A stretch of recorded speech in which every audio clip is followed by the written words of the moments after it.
Hey everyone, and thanks for listening to the Adulting is Easy podcast, where we make adulting easier by making money easier. This is your host, Lauren, and I'm joined today by the wealthy waiter, a 23-year-old who got sent home from college in 2020 due to the pandemic.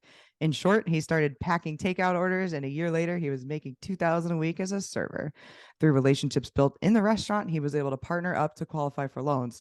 3 years later, he owns 17 condos, has $100,000 in the stock market, and a total of $650,000 net worth, again at only 23. Guys, thanks for joining me, wealthy waiter, or should I call you Adam? Adam works. Thank you for having me. Appreciate it. It's my second one, so we'll see how I do. It'll be great. I can tell from how we were talking before. So today's episode is brought to you by House Money Media. Tom Brickman, the frugal gay, Alan Corey, real estate maximalist, and me, Lauren Keen Almond from Adulting is Easy, have joined forces to launch a new generation of real estate investors by forming House Money Media. Sign up for our courses today, sign up for our newsletter, and start taking action on your real estate investing journey. Check out the show notes and visit housemoneymedia.com. Again, that's housemoneymedia.com. Real estate content with personality. So our goal for today is to make adulting easier for listeners by discussing a personal finance topic, since managing money is a big part of adulting. So today, Adam, we're going to talk about real estate. But first, I was wondering if you could give a little more context about you kind of where you're at now. What is your typical week like? Are you serving full time? Are you real estate investing most of the time? What are you doing? What are you up to? Yeah, well, it's actually recently just changed. For 3 years, 3 long, hard-fought years, I was at the restaurant for 6 nights a week. And because the money was so great, I just tried to take as much advantage of it as possible. And then, I've kind of grown to a point over the last few years, or over the last few months, really, where my portfolio's gotten up to 17 units. And I'm trying to, grow my career as a realtor as well. And I'm just taking, different measures and, going to the gym and whatnot in my life, and just trying to become far more well-rounded. And being at the restaurant 6 nights a week made that really, really challenging for me. So I just went down to 3 nights, Friday, Saturday, Sunday, to open up my weeks. And I've been doing it for about 2 months. And so far, it has been the right decision. So from 6 nights to 3 nights, and that seems to kind of correlate a little bit with what you're doing with the real estate.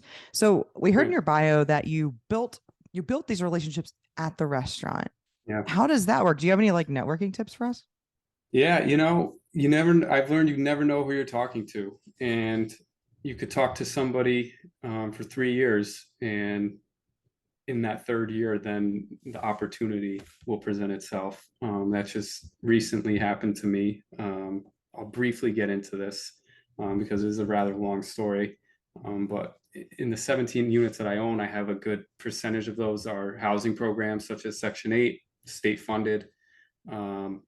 And I have been waiting on this lady for 3 years, and she would just ask me every day. She was so interested in my real estate career. Not one time did I ever really dive too deep into what she did. But she came in every single day. She still does. And she looks at me about 2 months ago and was like, I've never told you this, but I run a nonprofit, and we have a housing pillar that we're adding onto this, and I need you to run it. So, and I was like, what? And she's like, do you want to be the director of a housing program?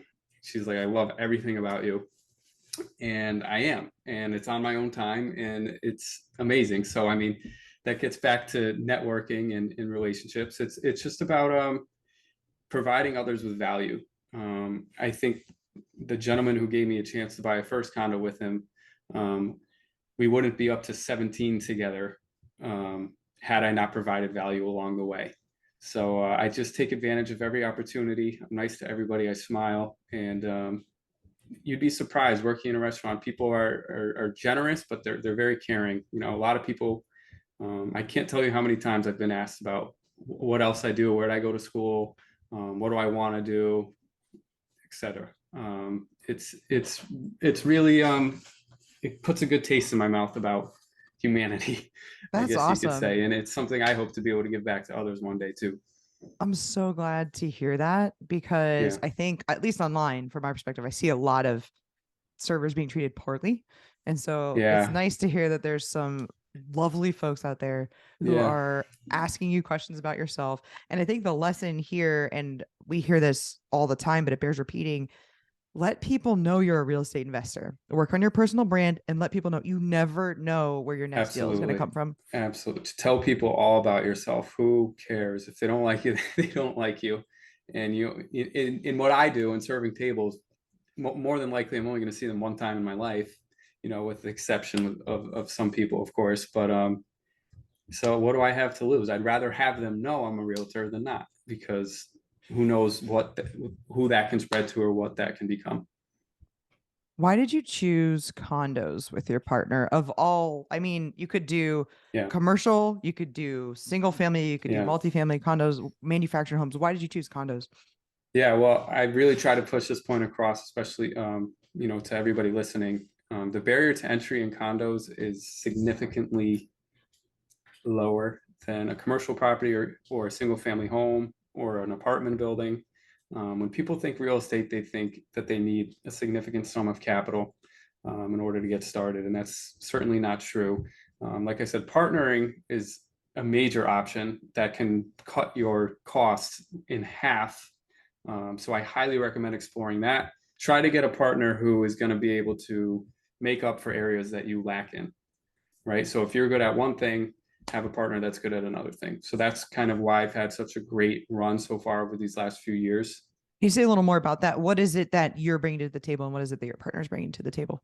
Yeah, so I brought all the deals to the table. Well, let me say this first. Our first deal was $52,000. So out of pocket, we needed 25% down. So 10, like 13 grand down divided by two people.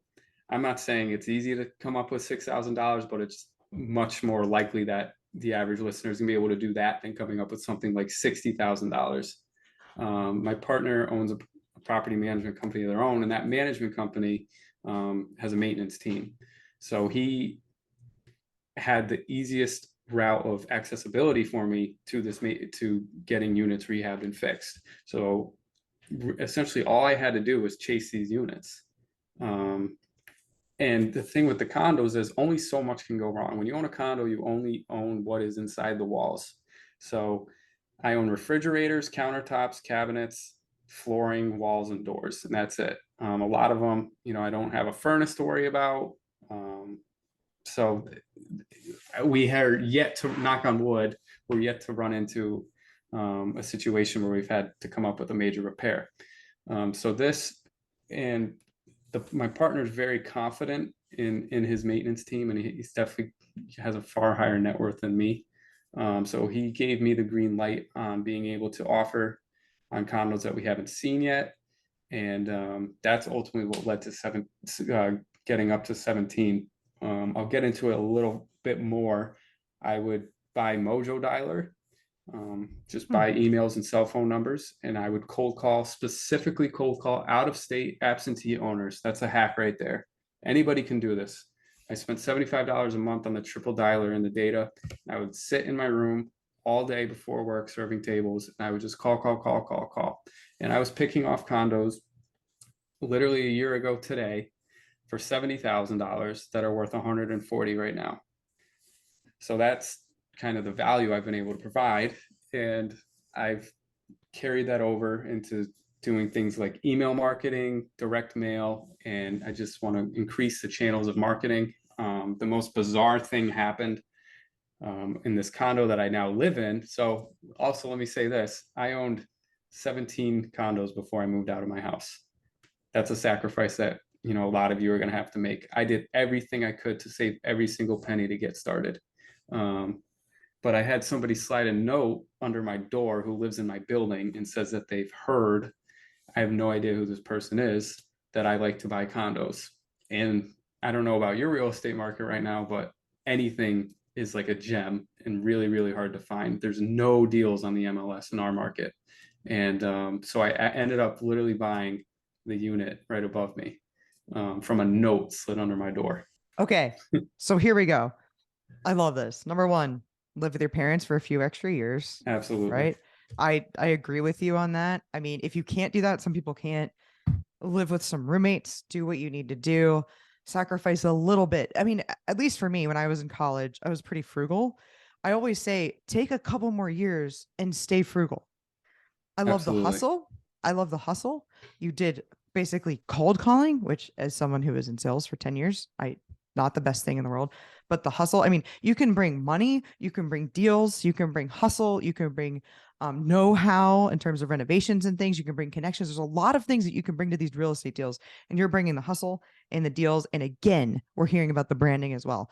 You're in the restaurant, you're talking to this server, she's saying, hey, I mean, you're the server, you're talking to this customer, and she's like, hey, by the way, like, I have this opportunity for you. And we're hearing that again. Somehow your name is getting around as someone who buys condos in your area.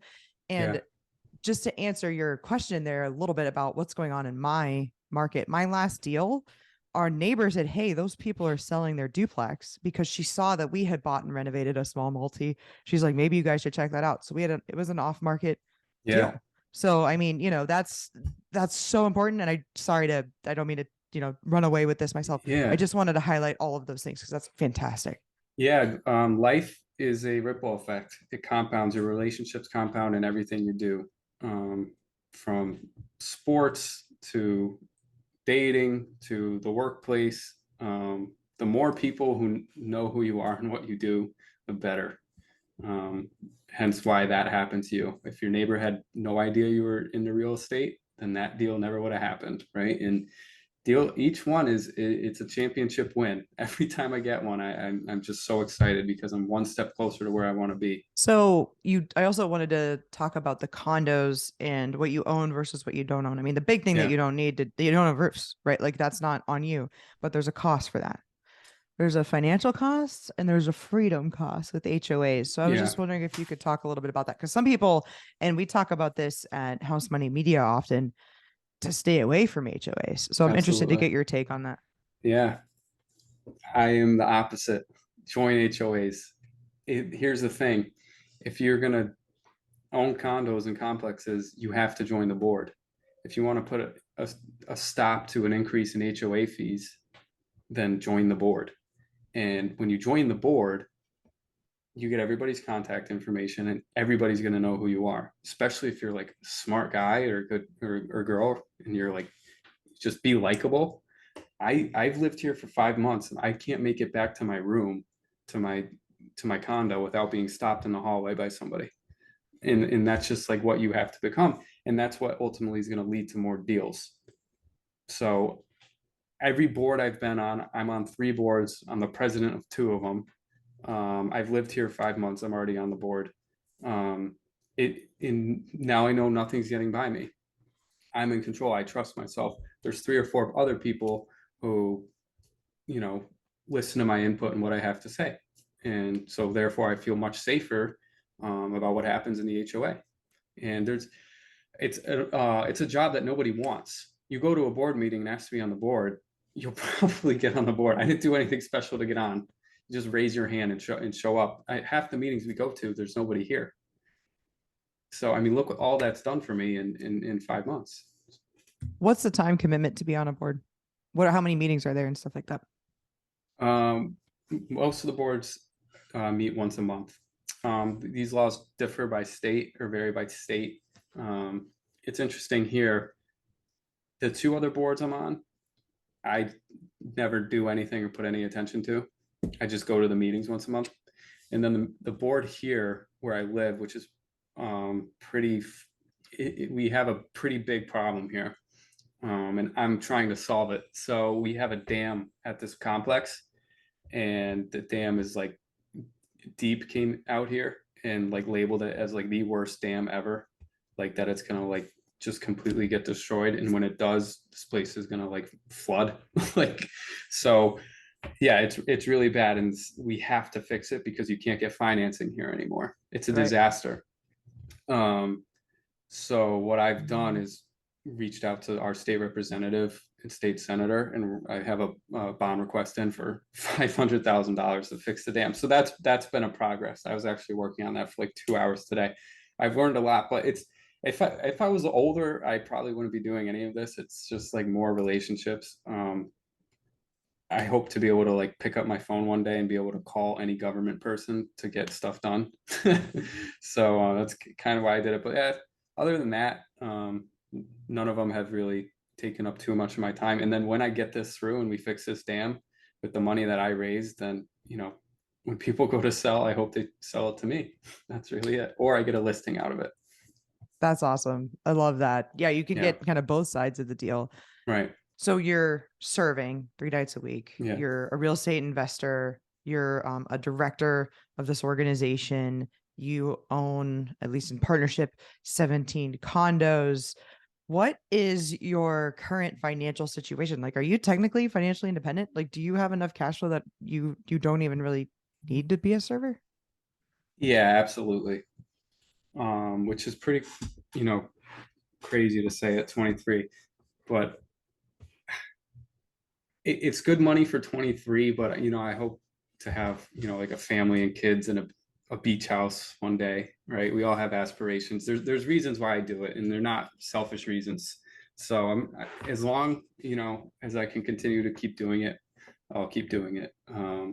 And also I'm trying to get, like, yeah, passive income is nice, but I'd like to get my active income to a point that I'm happy with. And I don't want to be a server forever. I've really fallen in love with being a realtor. Obviously, I'm able to bounce a lot of the investment stuff off of it. So it was a no-brainer for me to become one. And I've really enjoyed it. I just sold a house for a customer at the restaurant and got a $10,000 paycheck. So like that is something that I want to compound on top of and grow that career a little more. And then I'll probably be leaving the restaurant eventually. But right now it's a juggle between all of these, that I probably need to work on managing it. There's just not enough hours in the day to have these 4 jobs. So one of them will eventually go soon, and it's going to be the restaurant, unfortunately. But it has certainly changed my life forever. I don't know. Maybe you should keep it if it's generating that many leads for you. I know. I know. No, I know as someone who has recently left her 9 to 5. I know what it's like to have a bunch of different jobs and one of them having to go. And it's going to be for me, it was the one I was the least passionate about. So Yeah. And you know, the hardest thing I will say, absolutely 100% the hardest thing about working in the restaurant is it's been the people. And I love them all. Um, I doubt any of them are listening. But they're all, you're a product of your environment. You know, there's nobody there that I'm looking up to. When I was a busser, I'd look up to all the food runners. When I was a food runner, I'd look up to all the servers.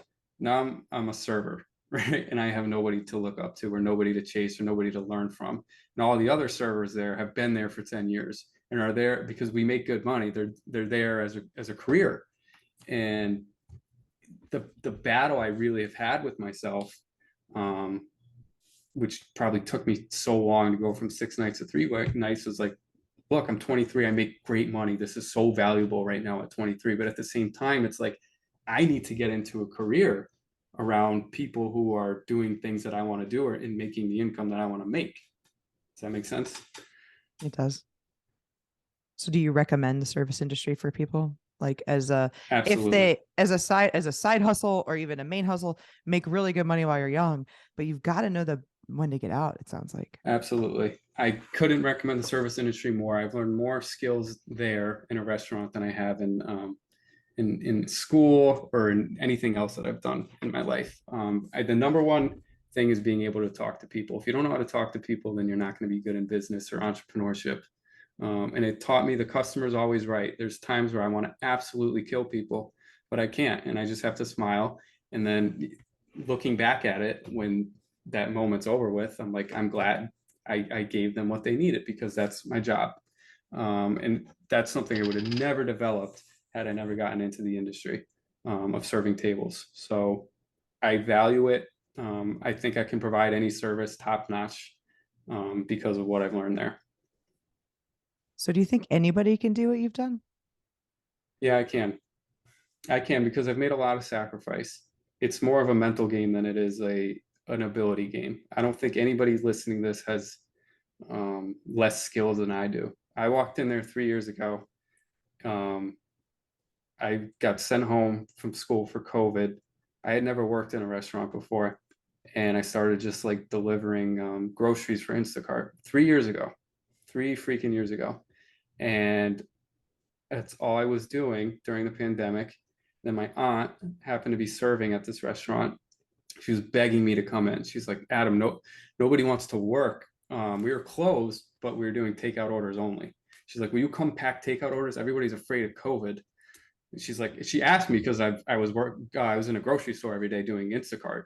So I'm like, yeah, I mean, I don't care. Like it's the same thing. So I showed up. I was shaking. I couldn't talk to any. I didn't have the skills. When you're young and can't really relate or provide value to anybody in the room, you just like, I was frightened. I was absolutely frightened. And then kitchens to begin with, cooks are not the nicest. so I walk in and then I didn't even know what like a penne alla vodka. We're an Italian restaurant. I didn't know what a penne alla vodka was, and I mean, I just fell in love with the grind, the work, and I had no aspiration to become a server. I just showed up to work every day. I had the best attitude.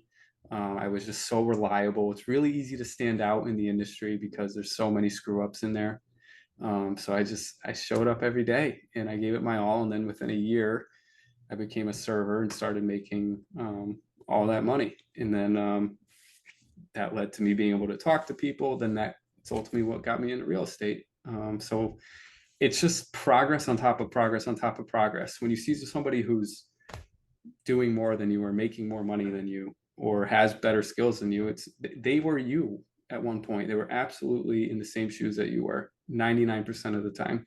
You just have to have the desire to learn and keep going. And you never ever know where your life's going to take you. I had no idea any of this was ever going to happen to me. I thought I'd be, graduated from college, working a desk job right now.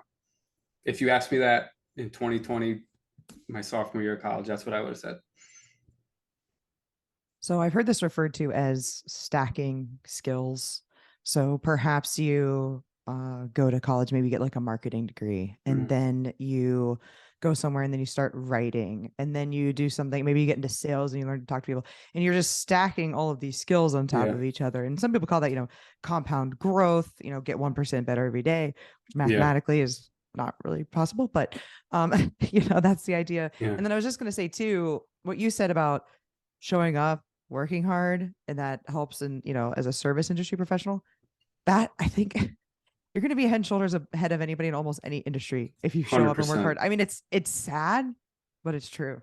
Yeah. And I mean, I just had a desire to learn, and whether it was serving and then it's obviously transition to real estate. I mean, all I would do is read articles, read books. I'm trying to get into the online world, so I'm reading .com secrets right now. I'm sure I was wondering what book that was back there. Yeah. So you just always got to be having will to learn. And it sucks. It sucks getting started. It sucks not knowing what to do or how to do it. But they're growing pains. It's like anything in your life.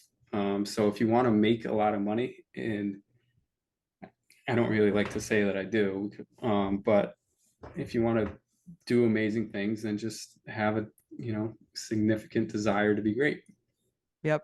I just I'm reading a book a month. I just finished this one about house hacking, which I know about, but I'm about to do a video on it. So I want to make sure I read a whole book about it, so I know what I'm talking about. Well, let me tell you, books are you're uploading information to your brain that's going to be there forever. It's so much better than the short-term content world that we've become, where everything just goes in between your ears, or you get little snippets of stuff that's valueless, in my opinion.